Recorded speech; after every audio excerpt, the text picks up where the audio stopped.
So as it turns out, sometimes size does matter.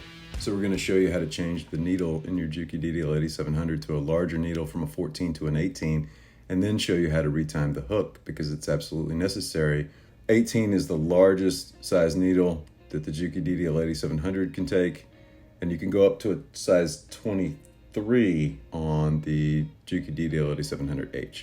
You'll see our tech taking the slide plate out, the throat plate out, and then the feed dog, and then the bobbin case from underneath, and then getting the thread out of the way in this next scene. The Juki DDL 8700 can take anywhere from a size 8 up to a size 18 needle. 8 through 11 will need a retiming of the hook for the smaller size.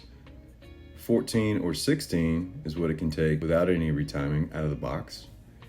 And then a size 18 on the upper end is going to require timing too. So here we have the needle family DBX1, the size 110 over 18. And we're going to slide that all the way up into that shaft, make sure it's all the way in, and that the scarf or the cutout is facing the neck of the machine before we tighten down this screw.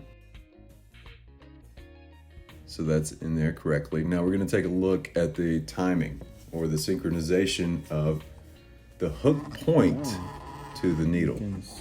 We can't really see it too well from this angle, so we're going to look at some different angles. Here we go. Real up close, you can barely see that needle's moving when that hook point touches it.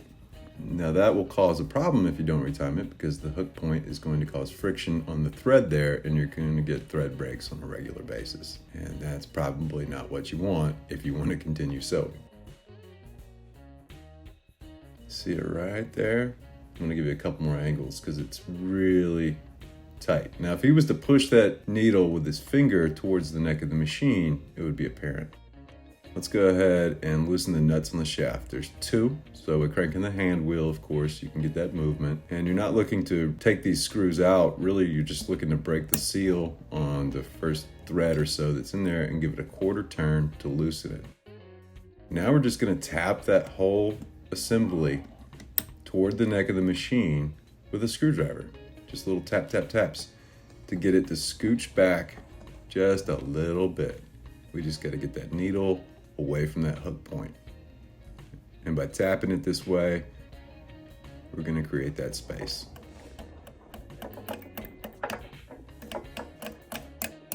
Again, that can be double checked by pressing the needle toward the neck of the machine with the finger, making sure that there's enough space so that that hook point doesn't cause friction on your thread pickup and ultimately break the thread. So it looks like we're all set. Tech's now going to put this whole assembly back together again, and if you haven't done that, you might want to watch. It's pretty helpful. There are a couple little tricks, really one main trick, putting it back. So he tightens down those nuts on the shaft that had to be loosened up in order to move the assembly toward the neck. Again, if you're going down to a smaller size needle, you're going to be moving that assembly out away from the neck of the machine, if that makes sense to you. So when he puts this feed dog back in, he's only going to snug the screws. He's not going to tighten them all the way down, because the throat plate helps determine exactly where this is going to sit. So there's still a little play left and right. Get that throat plate on there, and then go ahead and tighten down the nuts, or the screws rather. Hope you learned something. We're going to keep making these videos. Put it in the comments if you want to see a video on something on this machine or something else that we haven't looked at already. We will try to address that in the upcoming videos. And thanks for watching. Please hit like and subscribe.